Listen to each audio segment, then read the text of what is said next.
Inverse matrix. बेटा inverse matrix पढ़ने से पहले the important thing is inverse matrix होता क्या है। It is the most important thing.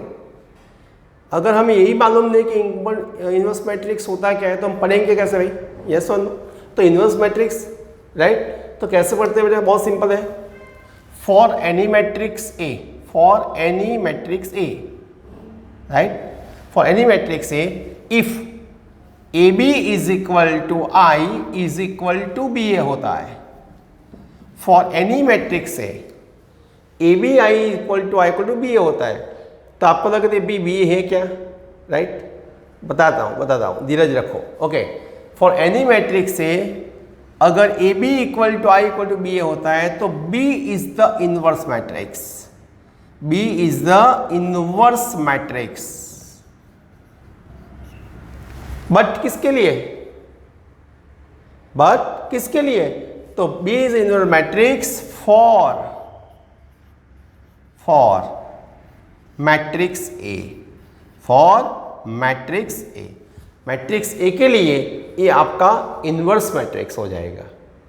बेटा ये जो इनवर्स मैट्रिक्स है बी, इनवर्स मैट्रिक्स को हम ए इनवर्स से रिप्रेजेंट करते हैं बेटा। तो A inverse and B both are same. तो अब जहां पर बी है वहां पर हम ए इनवर्स लिख सकते हैं ना। तो यहां पे क्या हो जाएगा? A into A inverse equal to I equal to A inverse into A.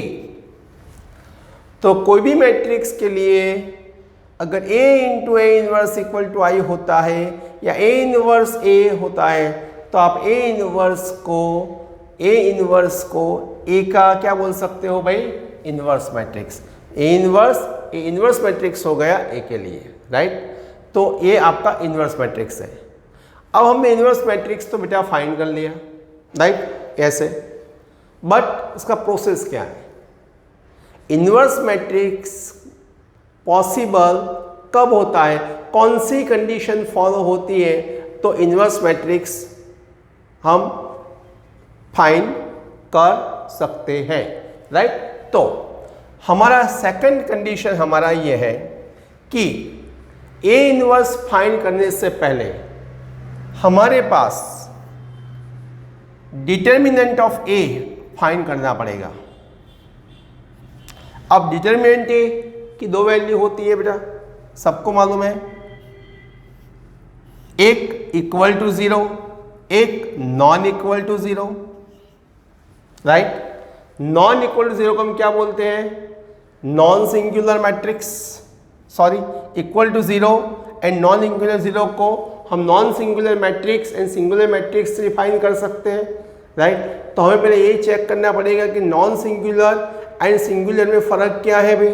तो नॉन सिंगुलर सिंगुलर का फ़र्क अगर आपको मालूम नहीं है तो आप ये फाइंड नहीं कर सकते।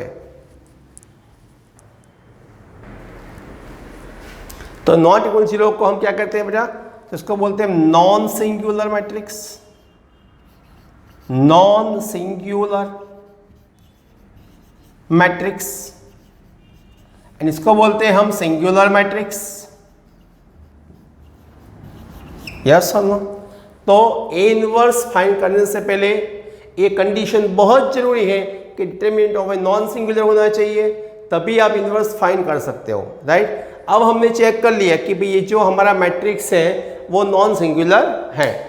तो नॉन सिंगुलर होते हैं तो हम इसको कैसे फाइंड कर सकते हैं? तो नॉन सिंगुलर है तो हम इनवर्स फाइंड कैसे कर पाएंगे? तो बहुत इजी है। इसके लिए आपको एक फॉर्मूला याद रखना चाहिए। It is the very easy. तो हम कौन सी फॉर्मूला याद रखेंगे? तो बहुत सिंपल है हमारे पास। ए इनवर्स फाइंड कर लो। तो A inverse is equal to 1 upon determinant of A into adjoint A right. बेटा एडजॉइंट ए कैसे फाइंड होता है ये आप सबको मालूम है। मेरे नेक्स्ट जो लेक्चर है सॉरी मैं लास्ट लेक्चर था उसमें मैंने ये पढ़ाया हुआ है कि एडजॉइंट हम कैसे फाइंड करते हैं राइट। अगर आपके पास नहीं है तो मेरे और वीडियोस जो हैं एड जॉइंट के वो आप देख लेना, उसमें एड जॉइंट का बहुत अच्छी तरह से स्पेसिफिकेशन किया हुआ है, तो एड जॉइंट ये फाइंड कर सकते हो, राइट। तो ये आपका हो जाएगा इन्वर्स, राइट।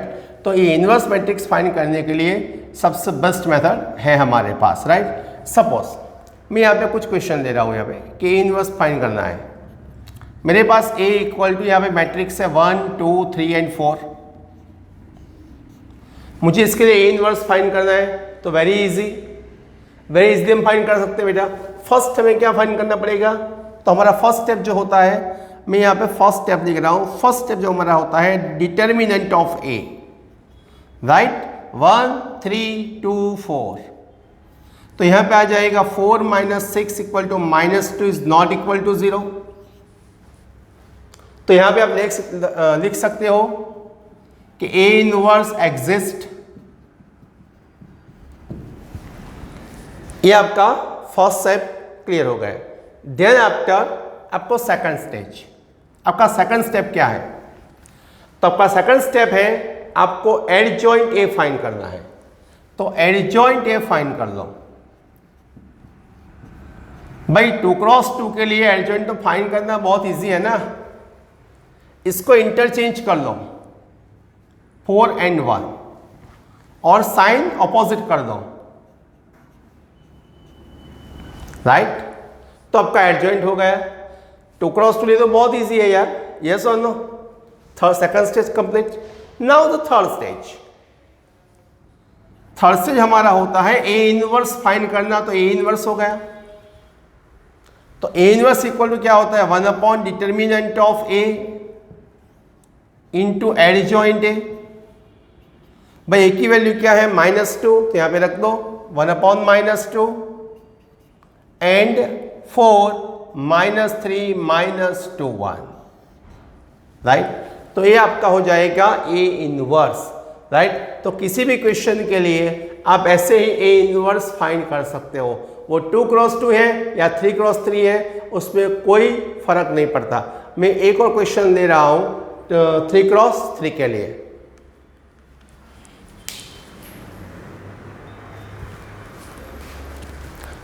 बेटा ये 3 क्रॉस 3 मैट्रिक्स है। मुझे 3 क्रॉस 3 मैट्रिक्स के लिए A इनवर्स फाइंड करना है। तो फर्स्ट मुझे क्या फाइंड करना पड़ेगा, determinant of A।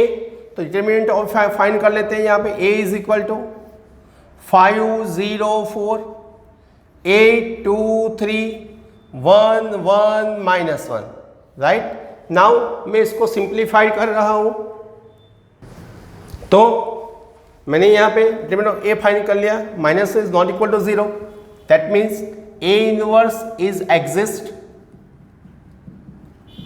Right. Now हम एडजॉइंट ऑफ A फाइंड करते हैं बेटा, राइट। एडजॉइंट A फाइंड कैसे करते हैं वो आप सबको मालूम है, राइट।